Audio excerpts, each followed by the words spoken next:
نړۍ له هیوادونو سره بلد شئ. لرغونی مصر. د مصر کلمه د عبراني ژبې ریښه لري. لغوي معنی یې په تیر کې د پول یا سرحد په مفهوم وه. مصر ته په انګلیسي کې ایجپت وایي. د ایجپت کلمې ریښه په لرغوني یونان کې د پتاخ په نوم د دوی د یو خدای عبادت ځای ته کارول شوې ده. مصر لرغونی تاریخ لري او موندنې ښایي چې پر یاده خاوره له نن 8000 کاله وړاندې انساني تمدن چې په غارونو کې ژوند کړی شتون درلود. فرعونیان چې له میلاد یې نږدې 3000 کاله وړاندې شتون درلود، قرآن کې هم ذکر شوی په مصر کې واکمني کړې. وګړي او پراخوالی. د مصر هیواد 1 ملیون کیلومتره مربع پراخوالی لري او د نړۍ 9 تر ټولو ستر هیواد دی.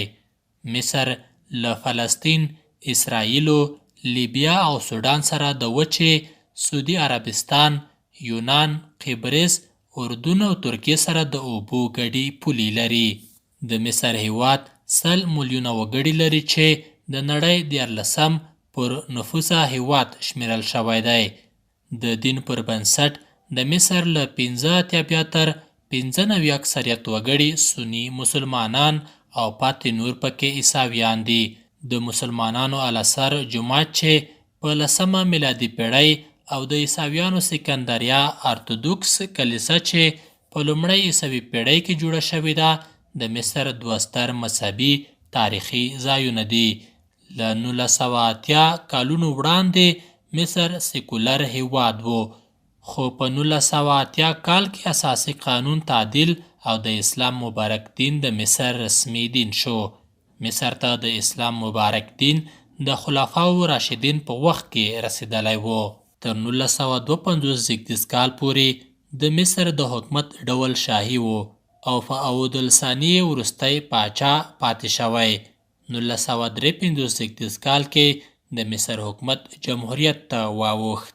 جنرال محمد نجیب یې لومړی ولسمشر و. جنرال جمال عبدالناصر، انور سادات، صوفي ابو طالب، حسني مبارک، محمد حسین طنطاوي، محمد مرسي، عادل منصور، عبدالفتاح السیسی په ترتیب د مصر ولسمشران پاتې شوي دي. د مصر ولسمشر د خلکو په مستقیمو او پټو رایو د 4 کالونو لپاره ټاکل کیږي او عبدالفتاح السیسی اوسنی ولسمشر دی. مصریون الاحرار، مستقبل وطن، الوفد المصري او اخوان المسلمین مصر کې مخکښ سیاسي ګوندونه دي. مصر د ملګرو ملتونو د لومړنیو غړو هیوادونو دی.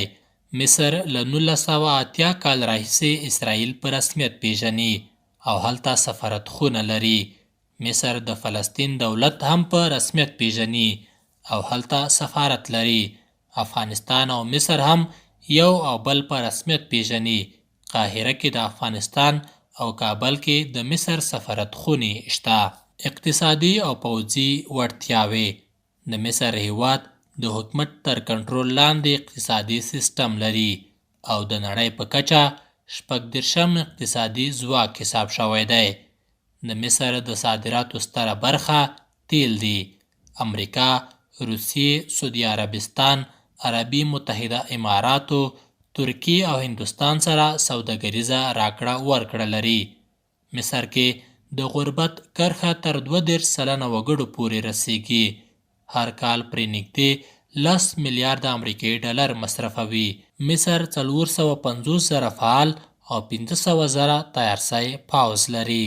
د مصر په اړه 5 په زړه پورې خبرې. لومړی، د ځینو مصریانو ترمنځ اوس هم دا کلتور شته چې زړه ته نږدې کسان ممایي کوي چې ورته ممایفیکیشن وایي. د فرعون جسد چې مصر کې دی ممایي شوی دی. دوهم، مصر کې تر اوسه 130 هرمونونه موندل شوي دي.